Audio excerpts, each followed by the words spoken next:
Hello, everybody. Hi, David. How are you? I'm Greg, and this is Trish. Hi, we are just going to wait for just a minute until we get to the top of the hour. We're just hitting it now, and we will just start shortly. So hang out, and as the sticky message in the chat says, let us know where you're located and what organization you're currently with, or if you're not with an organization, are you in school, or just what your status is, and then feel free to add if you'd like to share what you're looking at this conversation, but it'd just be nice to meet you all.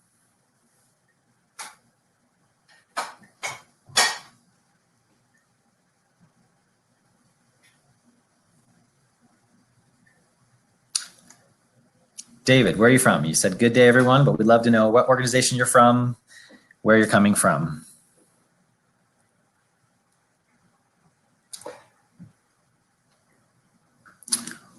Wonderful. Ottawa, great. Impactrio, love it. We're going to be heavily using the chats and some poll functions during this session, but at the end, when we have some discussion time, there is the ability to put up your hand to speak if people want to add some of their own thoughts as well. So as we go through today, make sure you're typing your questions and thinking about any comments and feedback. Wonderful. Thanks for sharing, guys. And so we can kick this off. More people will continue to drip in. But to start, my name is Greg. I'm replacing Jennifer for this presentation. She's got caught up in some things, and I'm happy to sub in. I currently lead digital here at the Vancity Community Investment Bank. But before this, I started and led a social enterprise for a decade where impact and measuring that impact was a pretty core part of our existence. And so I'm happy to share and also facilitate this conversation. Trish will be leading it. She's been doing this for a while in a big capacity. And so I will be here helping with all the technology, the polls, and just making sure you guys get some good value out of this presentation. So without further ado, before I pass it to Trish, for those who just joined us, please write in the chat where you're coming from, what organization you're part of, because we will be heavily using the chat interactive features of Webinar Jam throughout this entire presentation. So get ready. Over to you, Trish.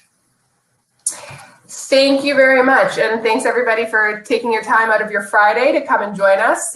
Hopefully we can have a fun session today and spark some good thinking and conversations. As Greg mentioned, I'm Trish Nixon. I'm Managing Director of Commercial Impact Banking at Vancity Community Investment Bank. I joined a couple years ago when my company CoPower was acquired, and so have been living and breathing the impact investment and impact world for the last decade. So I won't pretend to be the expert in this space, but hopefully there's some insights that we can share and again, spark a good discussion and thinking. I want to just kick off by acknowledging that I'm dialing in or videoing into this presentation from the traditional territory of many nations, including the Mississaugas of the Credit, the Anishinaabe, the Chippewa, the Haudenosaunee, and the Wendat peoples, and which is now home to many diverse First Nations, Inuit, and Métis people. So just a quick overview about our agenda today. I'm going to talk a bit about who VCIB is, where we're coming to you from with this presentation, and then we're going to talk a little bit about two impact frameworks that we use and have found to be helpful, the BCorp and the UN SVGs. And then talk a little bit about how we can think about impact metrics and KPIs in the context of your business. And again, hope to spark some good discussion along the way and at the end. So just to kick things off and hear from you, we've got a poll that Greg will pop up. I'd like you to tell us where your business is on in its impact measurement journey today. And if you're calling in as an individual rather than a business, feel free to sort of adapt the question to where your knowledge is on this topic. So you should all see the poll in the chat. Click one of those four options which best suits you, and then in about 25 seconds, I'll be able to end the poll and we'll all get to see the results, which is kind of the cool part of this system. All right, see people are clicking through. We're looking pretty split in terms of in terms of background and location on the journey today, which is great. Hopefully there'll be a little bit of something for everyone, and those that are in the latter expert bucket, we'll expect you to speak up and share with us some additional insights and tips.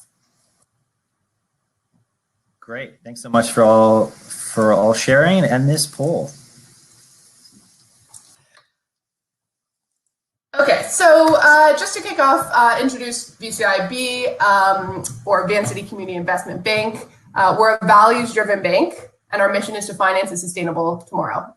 We're a subsidiary of Van City Credit Union, who some of you might know in British Columbia, and we're the only Canadian bank that's exclusively focused on partnering with organizations that drive social and environmental change. So this is what we do. We use the tools of finance to drive positive change in our communities. And our core business areas are social purpose real estate lending, which ranges from affordable housing to nonprofit owned real estate and other kind of community spaces. Clean energy financing with the acquisition of CoPower, as I mentioned a couple of years ago, we gained an in-house clean energy project finance division that's focused on driving innovative financing solutions for the low carbon transition. We've got impact investment products, our suite of GIC products and other kind of deposit offerings. And we just launched this past year our full suite of business banking offerings, transaction accounts, shared interest visa product, business lending, working capital loans, et cetera, which is one of the reasons we're wanting to reach out to businesses in the community that are interested in working with a values-aligned bank or learning more about how they can amplify their own impact. This is a little bit about how we do it. The way that we approach everything is first and foremost to be purpose-driven, to be client-focused. Our clients are where our impact comes from, and so we want to be extremely solutions-oriented in how we approach any new partnership. And sustainable in both our operations and in our financing. And a couple of frameworks that kind of we integrate into our overall business. First of all, and we'll talk about this today, we're a certified B Corp, the only private Canadian bank. We've got a strong peer with our colleagues at BDC who are also B Corp certified, but the only private sector Canadian bank that's B Corp certified. And we're a subscriber to the Global Alliance for Banking on Values. So that's enough about us, but I wanted to sort of level set at the beginning of this conversation around why impact measurement is important, particularly for for-profit businesses. So to take us back a little bit to 1970, Milton Friedman was quoted as saying, "The business of business is business." And this was sort of the common way of thinking and the prevailing approach to economics that dominated capitalism for the next 40 years, the concept of profit first, shareholders first. That's what business exists to do. We're all here because we know that that's not the case, and certainly not anymore. So, one of the big signals that wanted to flag and here was in 2018, Danone became the largest B Corp certified company in the world. So this was obviously huge for the B Corp movement, but what was really interesting is that behind the scenes, Danone was in conversation to raise $2 billion in capital for growth. And what happened was 12 European financial institutions came together to provide that credit facility where the interest rate was tied to their ESG, environmental, social, and governance performance. So essentially, as their B Corp score increased, their cost of capital went down, and they used some third-party ESG firms as well to quantify their improvements in impact. But I think what's really interesting about this is the concept of aligning with funders to really integrate impact objectives with business objectives and incentivize good corporate performance. And this has paved the way for lots of other impact-linked bonds and loans, and conversations around cost of capital associated to performance related to all stakeholders. Speaking of stakeholders, in 2019, the Business Roundtable, which is a US group of about 200 of the CEOs from the largest companies, met and really drastically changed their mission and mandate statement in 2019 from previously their mandate being the paramount duty of management and board of directors is to the corporation stakeholders, and the interests of any other stakeholders are relevant only as a derivative to the stockholders. The new statement specifically calls out commitments and responsibility to customers, employees, suppliers, communities, and shareholders. And so that's obviously a concept that's not new, and we'll get a bit more into B Corp a little bit down the line, but not new to a lot of business leaders that have elevated the interests of stakeholders for many years. 2019, Greta Thunberg became the Time magazine's Person of the Year, and really woke up the world to the call for climate leadership. Her main message: the solutions to climate crisis exist. We need to wake up and change.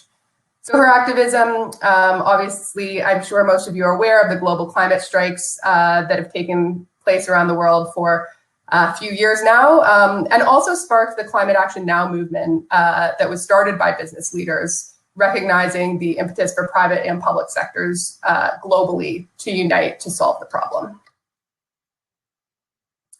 Something we're still living through, 2020 and COVID-19. I think there's been a couple of really interesting lessons from COVID that has, proved two major things to the world. The first being that supply chains matter, and we really learned that in Canada as we, went into panic buying mode, realized that our supply chains weren't resilient, and I think we're seeing the same thing again with the vaccine rollout.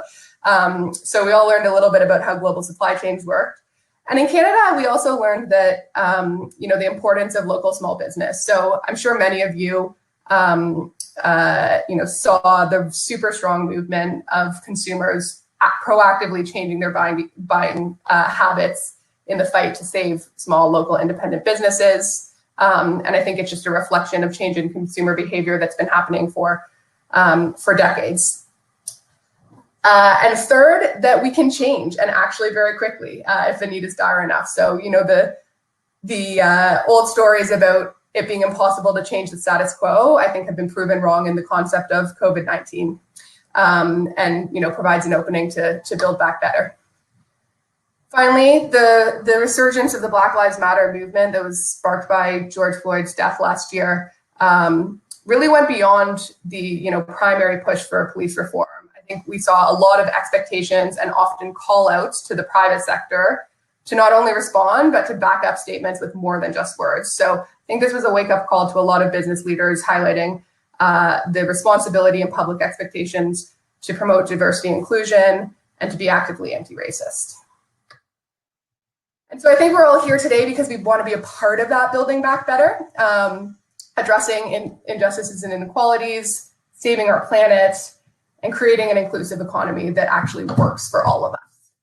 So that's just a little bit of level setting to get us rolling about why we're here. And so let's move on to talk a bit about how we as businesses can address some of these challenges and importantly, measure and communicate our own impact. So Greg, want to hop up with another poll?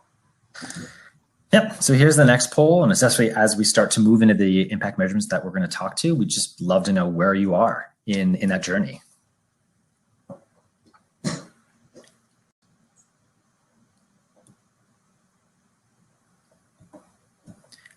It's fun. It's like I'm at the X watching those little like races when people like the horses move along as everyone starts putting their poll answers in. So we've got some strong showing for identifying our goals. Less on developing a framework, a little bit moving up, but certainly measuring an impact. That's great. Yeah. Wonderful. Well, it's fluctuating. I take back everything I said. Great.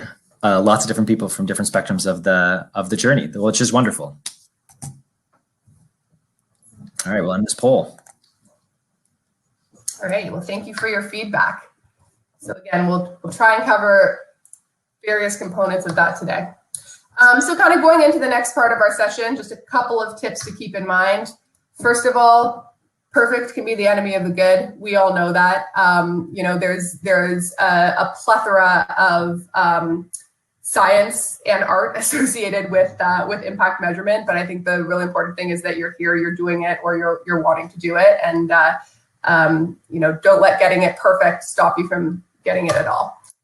Second, don't be afraid of the shadows. So, you know, a lot of our areas of weakness is where might be the areas for the most growth. Third, change making is delightful. So hopefully we have some fun today. And I think, you know, this journey that you're on is important, you know, can be exciting, fun, and motivating for you, your team, your business. And so don't forget to enjoy the ride. And finally, move fast because we do not have time to waste. So kicking off, wanted to talk about a little bit about the BCorp Certification, which I've mentioned a couple times already. So the BCorp Certification is a framework to measure total value creation. So it's very holistic. It looks at all aspects of your company's social, environmental, governance, and economic performance. So as we get into that, I just want to check in with the group again. Tell us if your business is a B Corp certified corporation or somewhere along the journey.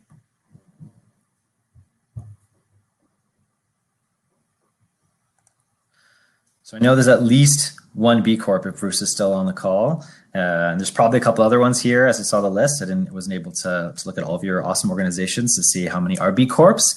So far, yeah, 14% are currently B Corps. Congratulations to all those people who have gone through the entire certification process. We at VCIB are currently on the re-evaluation and recertification process, which is beastly. We're excited for the results of it because we've definitely taken some improvements from where we did it last time. So great. Oh, great. And with the poll complete, all right, this is a perfect time to talk about the B certification. All you, Trish. Yeah, there we go. I'm glad to see that, you know, there's a high percentage of those who aren't. So hopefully there'll be some helpful to run through a little bit of an overview.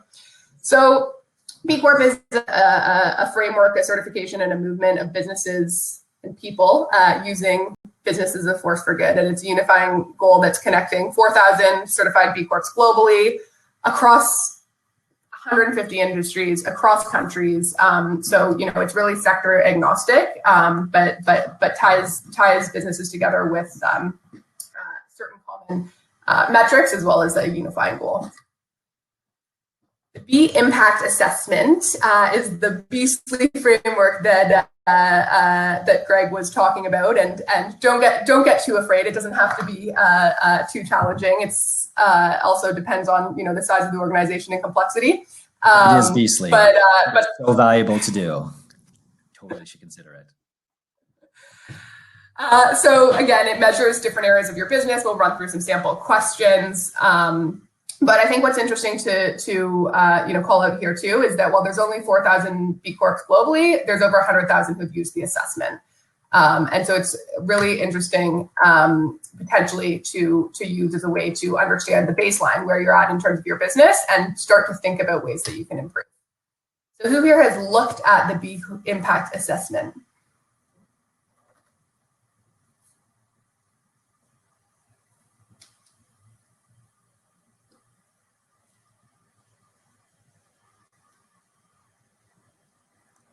There we go. Poll is up.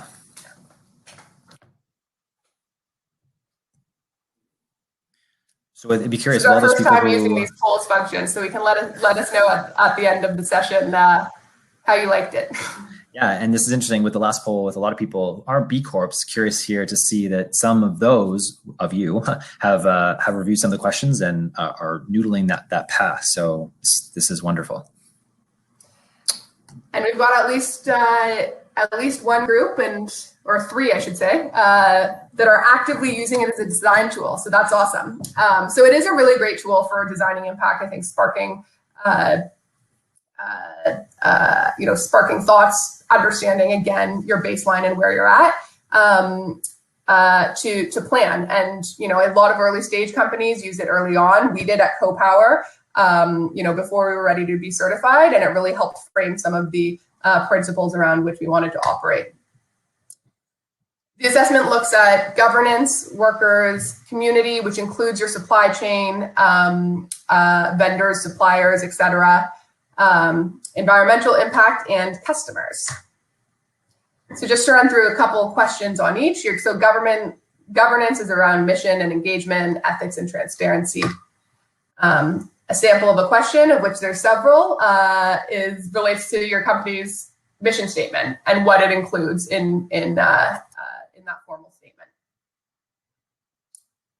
So that's something that is for early stage companies, as I said, to sort of get the ball rolling in the direction you want to go in. Workers relates to financial security, health and wellness and safety, career development, engagement and satisfaction. Quick tidbit, Canadian companies tend to do pretty well on this because we do have a regulatory environment and then legal environment that has a lot of employee protections there. So doesn't mean you can't excel among Canadian companies, but there is a little bit of a head start here as opposed to some of our American or other counterparts. Sample question, does your company provide any of the following training opportunities to workers for professional development? So these are sort of things that you can see, you can actively think about and bake into how you're deciding to build and grow your company. Environment looks at your environmental management, air and climate, water, land and life. And, depending on the type of company, this, you're going to have, this is going to be a kind of a bigger or chunkier part, or something that's, maybe less specifically tied to your operations if you're sort of very light in terms of your footprint. So an example, which again, this is an example where it may not apply to everyone, but how does your company minimize the environmental impact of packaging your products? And again, there's checkboxes here, and you can check several.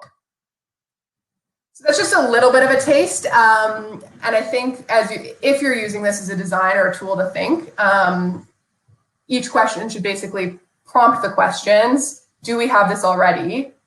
Why would we implement it? And does it make sense for our business? And again, there might be circumstances in which it doesn't. But if so, how can we implement it and what outcomes might we create? So this is just a little snapshot of sort of what it looks like as you're going through the assessment, how you can kind of see your score and click on different impact areas. And for those of you who haven't yet, I encourage you to check it out and start playing around with your own business in mind, engage your team in the process. Should you decide to go all the way down the path to become certified, you need to answer the 235 questions, and you need a score of 80 to across all of the impact areas to become a B Corp and join the community of certified B corporations. Again, that's one framework that can apply to any business that is very holistic. I wanted to talk about a second one, which is the UN Sustainable Development Goals. That's a little bit more tied to specific outcomes where your business might have an opportunity for, significant contribution.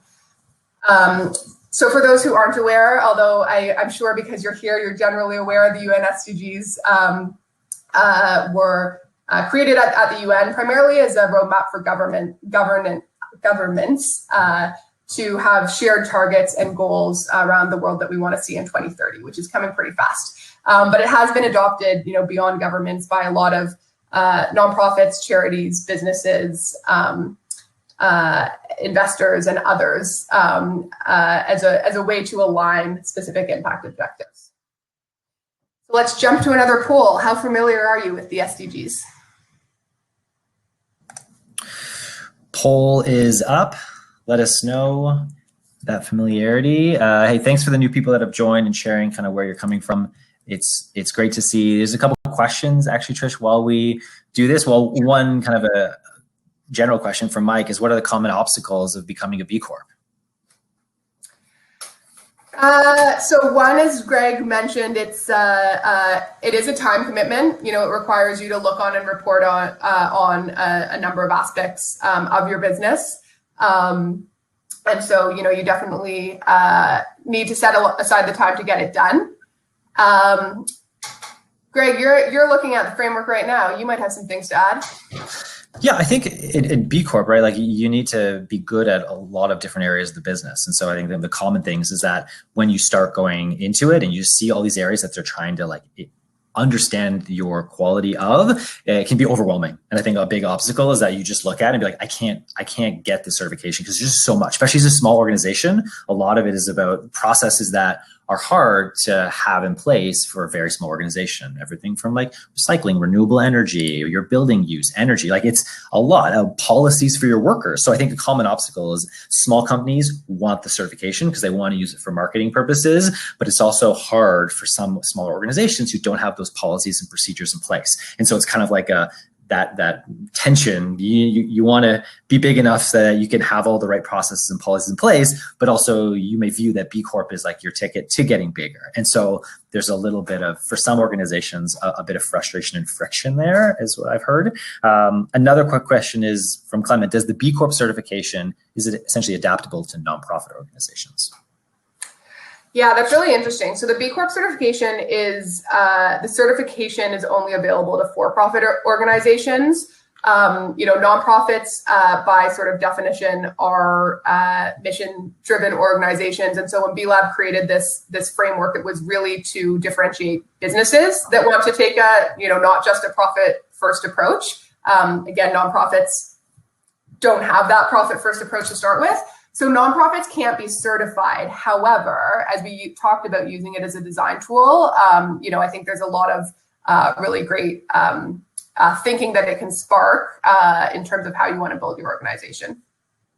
Yeah, they essentially have come up with 235 questions to help that has been defined as good organizational practice for your workers, for the employees, for the environment, et cetera. So as a nonprofit, if you're looking to see like how do we continue to do better in some of these areas, the BIA moving back and forth from the computer. Sorry, the assessment tool helps all organizations think through some areas where you could be better at. And so the poll just finished. We've got 60% of the people who are familiar with it, and we actually have 40% that are familiar, but you're just not using them in practice. So this is a great place to learn and maybe take some stuff away. Over to you, Trish. Great. So I'll keep it high level because you're all aware, and there's obviously resources that you can go to. So sounds like everybody's seen this before in terms of understanding what the SVGs are. So now I want to ask about your, personally your business. Which one of the UN SVGs do you most contribute to? And if you really have more, I think the poll allows you to choose one. If there's more, please pop them in the chat and tell us where your focus area is. Coming right up. Just going to find the poll, reset this. So here's a list of the 17. Well, it's actually a couple of them are put together. So I think it's like 15 different options. Which one of these, and it's very common for organizations to be strong in more than one SDG because some organizations do a lot of good. And so just pick one here that you think is kind of your core, your primary SDG. And then in the chat, if you normally, connect with one or two or three, let us know in the chat kind of what is your secondary and tertiary one. It's good to hear the range. And so far, a lot of decent work in economic growth, sustainable cities. Any other final answers to the SDG? Great. That's a good spread. Yeah, that is a good spread. Well, and fortuitously, we chose the one that that had the most majority to apply to, just to show a little bit under the hood for those who haven't looked a lot. So, within each of the indicators, they're sort of bucketed toward high-level goals, and identifying, which your organizations contribute to is a really great first step. And then behind each goal, there's sub-targets, which can sort of help you zero in on how you're contributing to that broader SVG. And spark some thinking about what you want to measure as well. Some of these are, again, the framework was developed for government, so some of them might have to be adapted a little bit in terms of how you think about how it applies to your business. So again, as I mentioned, we're seeing lots of different types of organizations utilize the SDGs. One example is a huge multinational, Unilever, that has broken out. You can see there are different stakeholders and which SDGs they're focused on toward under each of those buckets. Similarly, a lot of small companies are using them, or small businesses. So the example we have here is Alinker, which is a company focused on innovative mobility devices for people with disabilities, and focused on shifting from sick chair, which is sick care to healthcare, and allowing people with mobility issues to be more active, healthier, and have more social inclusion. And so Alinker reports on and has chosen kind of two that really fit strongly within their business as the primary impact or beneficial purpose, if you think about it in the B Corp framework of their organization. And more we're seeing investors and funders reporting both screening and making investment decisions based on SVGs, but also reporting out on them and kind of bucketing their portfolio into the different buckets. So, there's a number of examples of equity investors in Canada. TELUS just launched the Pollinator Fund, and they're using the SDGs as their impact framework. Visa Capital out in BC does the same, and VCIB does the same as well. We're financing lots of different, types of projects and companies,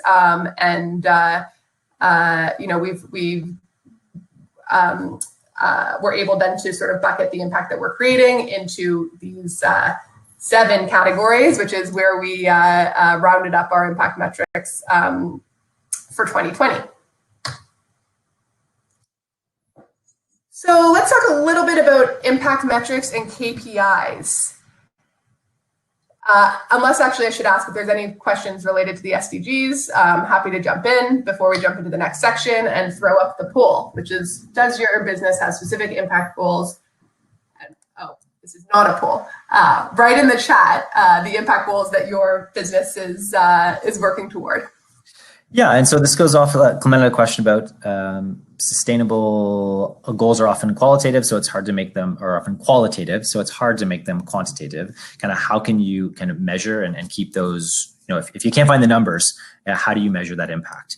And I think, like, from my perspective, it's in the stories, right? A lot of people, you'll see in impact reports, you'll see some numbers that are quantifiable, and then qualitatively using things like surveys, using things like testimonials, ways to try to articulate the impact that you're having with your stakeholders is by far the most common practice. It's hard, but that's where really diving into that impact by user stories and user interviews and surveys from the constituents that you support are one of the best methods to try to articulate the impact that you're having.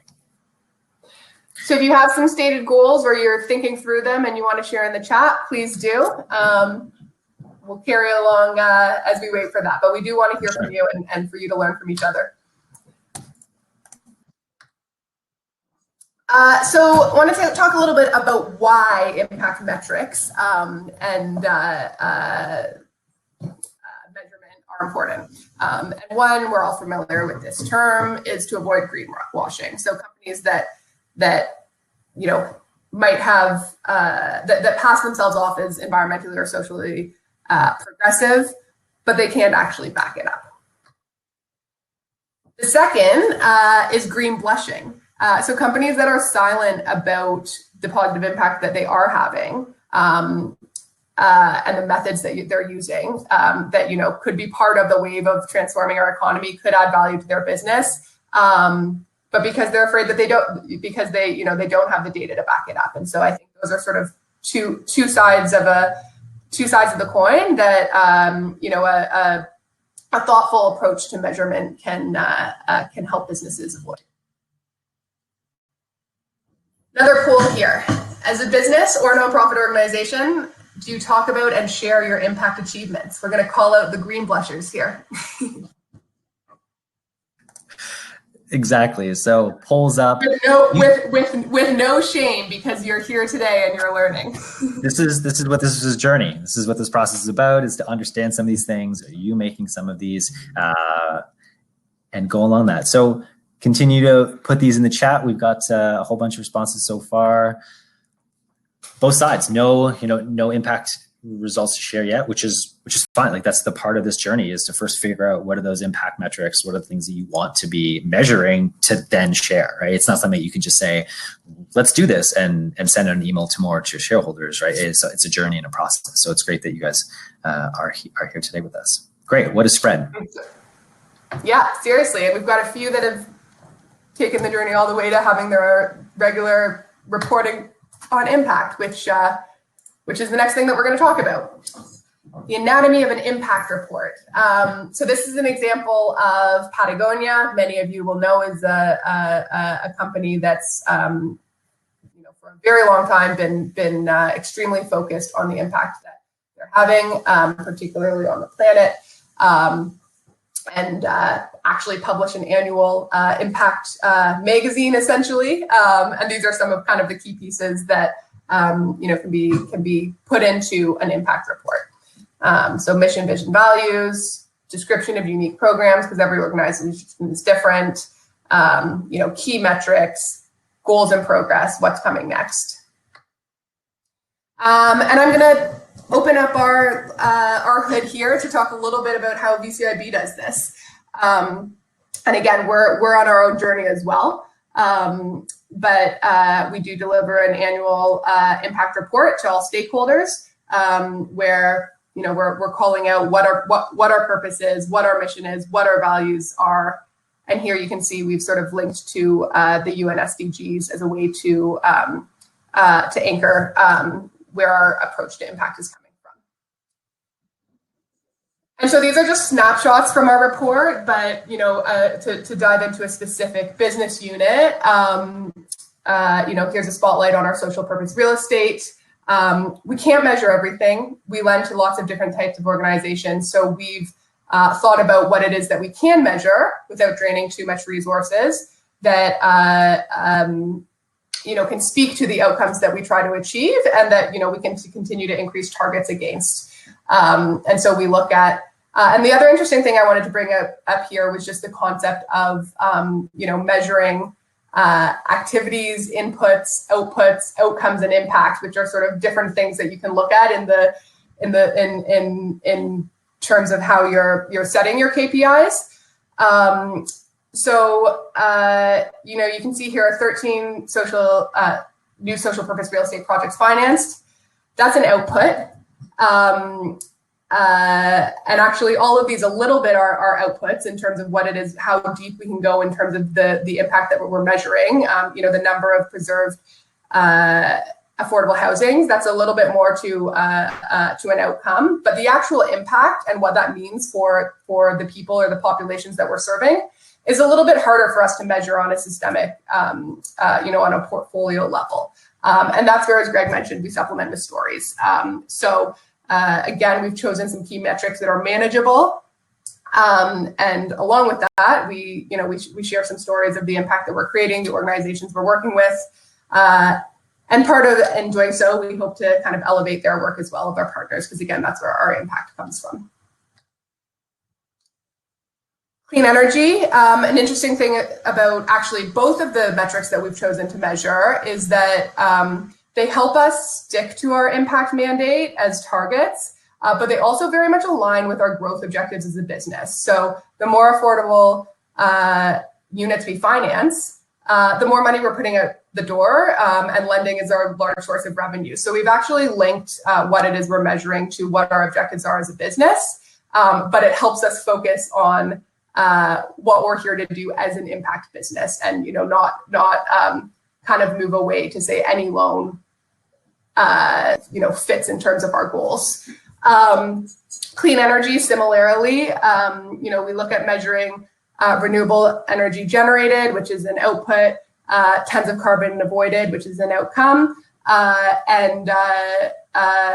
Again, both of those things are tied to the growth in our portfolio, but they also help us make decisions in terms of what projects we want to finance and what projects are going to have the most impact. So we have lots of dynamic and interesting conversations about impact and the intersection between business and impact objectives at VCIB,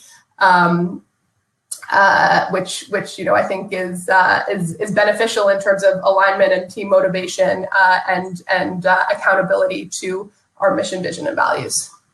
And again, we supplement with storytelling. It's a really important part, I think, of the impact reporting and highlighting how these specific stories attach to each of our goals. And I put these two up because sometimes not everything fits into your metrics bucket. These are examples of parts of our impact reports that just talked about what we as VCIB did in a year that helped advance our goals of building resilient communities and building a green future that were less linked to the metrics that we're, accounting for on an ongoing basis, and that's okay too. So that's just a little bit of a snapshot of an impact report. It doesn't have to be overly daunting. A few key metrics and some good stories and some good reporting on activities that you and your team did over the course of a year, a quarter, depending on your timelines. Helps show who you are as an organization, and as that provides value to your different stakeholders, hold you accountable and motivate you to do more of those great things. So as we move into targets, one more poll: have you integrated your impact targets into your business operations?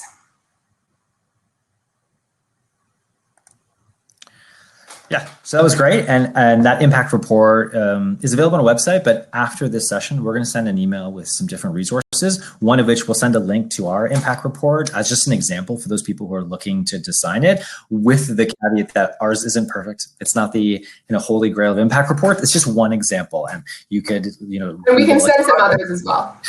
Yeah, and there's people here, like Bruce Taylor. He can definitely share his impact report, which he has done for many years. There's other B Corps here. Feel free to share your impact report in the chat, because I know for an organization that is starting on that path, it's great to see examples of other people and the ways that they've done it. Great to see 83% people have integrated impact targets in your business operations. That is core to making sure that there's synergy and it's not conflicting. The decisions of your business aren't conflicting to the decisions of the impact that you want to have through your business. Back to you, Trish. All right, so overwhelmingly, you guys are far along the journey. So we'll move through this quickly and then open up for more discussion. So for those of you who haven't or who want to revisit, we just had some concepts that have worked for us in the past in terms of how to start doing that. It can be a fun exercise with your team. Look at the SVGs. Identify which you could align with. Go a little bit deeper to see specifically how you align, but I think more importantly, understand what you can measure today. And so the SDGs are a great way to spark that thinking.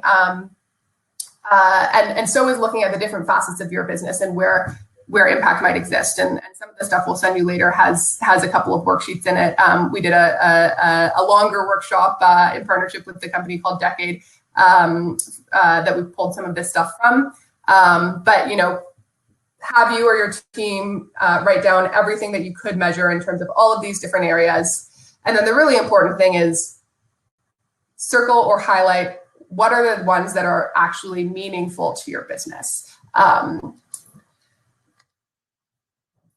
And then thinking about how you want to communicate them will help entrench what are the most meaningful. Who are they meaningful to? Not everyone's going to care about the same thing. So, what are the pieces that are most meaningful for your team, for your funders, your shareholders, your lenders, for your customers, and generally for internal accountability around your overall business objectives. And I think going through this exercise will really, going back to the title of this workshop, help you get to measure what matters. You don't need to measure everything, so figure out what's most important for who, and how it's going to enhance your business objectives. And I will just end, for those of you who haven't started, on my own tips. So again, not gospel, would love to open up to others, but of where to start. We talked a little bit about where do your impact goals most closely intersect with your business objectives, and that's where I would start, because that's where your business, I think, has the opportunity to scale its impact as you're growing your business. Next, think about how you can actually track performance against those goals. So, Greg mentioned, some things might be easily quantifiable, some things might be less so. You might need to do surveys, understand what's practical to actually measure. And not everything is perfect. And so, I say here, be practical and transparent, not perfect. You can use an example from CoPower. I mentioned we measure carbon avoided, clean energy generated, et cetera. Some of our loans, we can track that through actuals, because when you sell solar power into the grid, the project developers are the revenues are specifically tied to how much clean power you're putting out there. Some of our other projects don't have as high of a standard of, or as the ability to accurately kind of measure what the impact is. And so for that, and you can see on the website, we developed our own framework for looking at projections, looking at assumptions, looking at the impact on any particular geography or grid, and coming out and putting out impact targets that are not perfect, but they're based on reasonable assumptions. And so, I think that's important to consider. If you can't measure everything, or if you can't measure perfectly accurately, be practical about what you can do and be transparent on how you're doing it. So once you've figured out what you can measure and how, set goals. You have business goals, set your impact goals. Or if you're just starting out on this journey and you want to better understand, what's happening with your business, just start tracking. But make sure that you integrate those metrics into your regular performance updates, so that you're sharing with your team and your closest stakeholders how you're doing along those key metrics. And this helps create alignment in terms of activities that are happening. It can spark new ideas, and it holds you and your business accountable to what you're trying to achieve. And finally, I think most of those tips are sort of what are the most important things you want to measure, but definitely consider what else you could or should measure in terms of how it would be helpful to your business and whether third-party certifications are right for you. Again, BIA is the Impact Assessment is a great place to start, but depending on your sector and industry, there's lots of other frameworks out there as well. So those are my tips for getting rolling, and please let's have a conversation, and we'd love to hear from especially some of you who are further along your journey. What's worked for you? What I've missed? What else we can share with the group here today, as well as answer any questions that you might have. Yeah, and at this time we really wanted to, there's some questions here like we can go through, but this is the time, as we see a lot of you are different parts of that journey, from just determining your measurements and impact frameworks to already doing the full spectrum. What are the roadblocks that you're currently facing? And hopefully not only us, but the people in the chat, we all can figure that out. So as you guys write some questions that have come up, Chloe asked, do you see a difference between impact reports and sustainability reports? And so my hot take on that is that a big difference is that impact reports are often detailing the impact that your company has outward is the most one. And so what impact you have with your stakeholders, which often includes your employees and your team, whereas often sustainability reports are how sustainable your business is. So there you're looking at like carbon emissions, you're doing energy audits, you're much more looking inward. And not to say that sustainability reports can't include the larger sector, and not to say impact reports can't include your own company, but that's a commonality between the overarching difference between impact reports and sustainability reports from my perspective. And then Tina says, how to report impacts. Plugging into, that's what they want to see from you. Honestly, I think it's because they're easier to measure. How to report impacts, if you can measure them, if you can go that step further and really measure the impact that you're having on your particular community you're serving, do it. And I think that's the holy grail. But I would say, the other way is to make sure that you are supplementing with stories and narratives to really show how the outputs that you're creating are creating an impact in your community. And I think a lot of part of that is just understanding where you are in your ability to do the full spectrum. So for example, I ran a social enterprise that was building schools in Latin America and helping education projects there. The outputs were easy to measure. It was schools built, it was, funds, teachers funded, it was programs created, but the actual impacts took years for us to figure out. And so for us at year one of a 10-year vision of impact, we couldn't tell you the impact of these schools because they just got built. And so for us, to our funders and other people who are interested in investing, we had to figure out, these are the building blocks that we're putting in place now to see the impacts. And this is our path to actually understand if it will be impactful.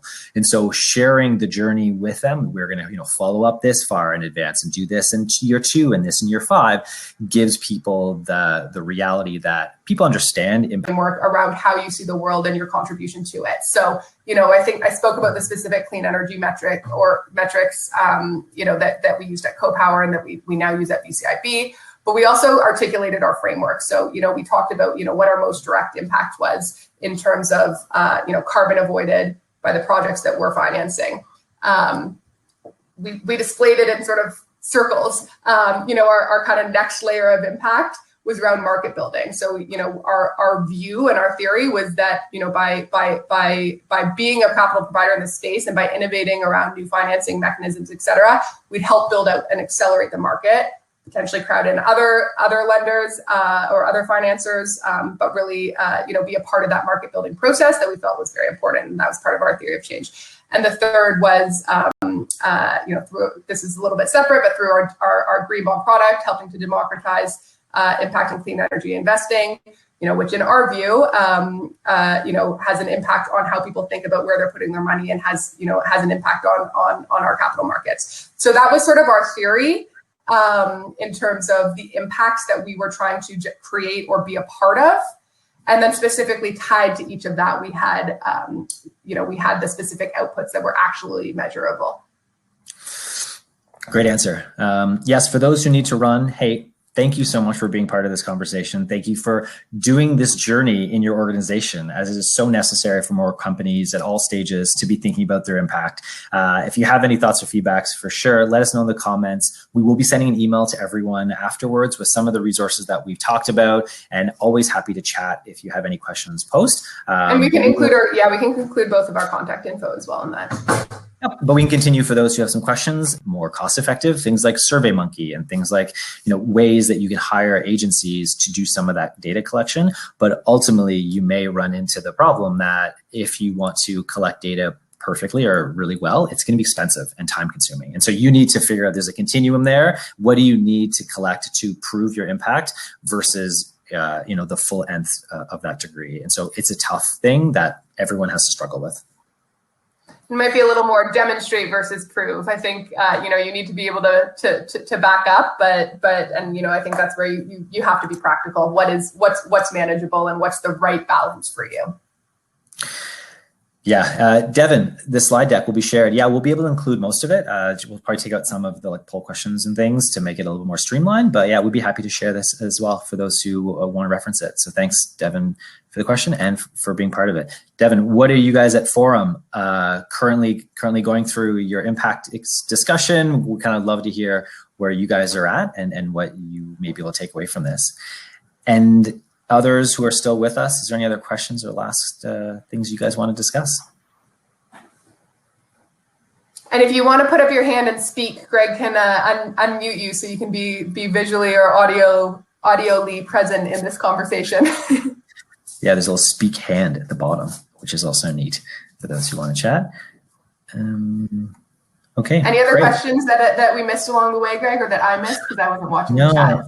No, I think we got most of them. Alex asked about Vancity's SRI investments, which as VCIB, the bank here, we are correlated to the investment SRI policy decisions of the credit union in BC. There are definitely some documents online that you can research, but yeah, the Vancity Sustainable Wealth Management Group has different kind of investment arms, but they're exclusively focused on SRI investing, and we're affiliated. It's a separate part of the business, but feel free to look up Vancity Sustainable Wealth Management or to kind of learn more about their approach. One question, curious about your thoughts on the IMP framework. I don't know if I know what the IMP framework is. The Impact Management Project. I just Googled it right now. Provides a forum for building global consensus on measuring, managing, and reporting impacts on sustainability. I also have, with our contact information and VCIB, feel free to follow us on LinkedIn or otherwise. Happy to be part of the conversation. And please provide feedback. This is our first time doing something just like this, and one of our goals is to add sort of ecosystem value. And if this was helpful, let us know. If there's changes you'd suggest, let us know. Would be keen to hear from you. Otherwise, guys, have a fantastic day and have a great weekend. Bye, everybody. Thank you.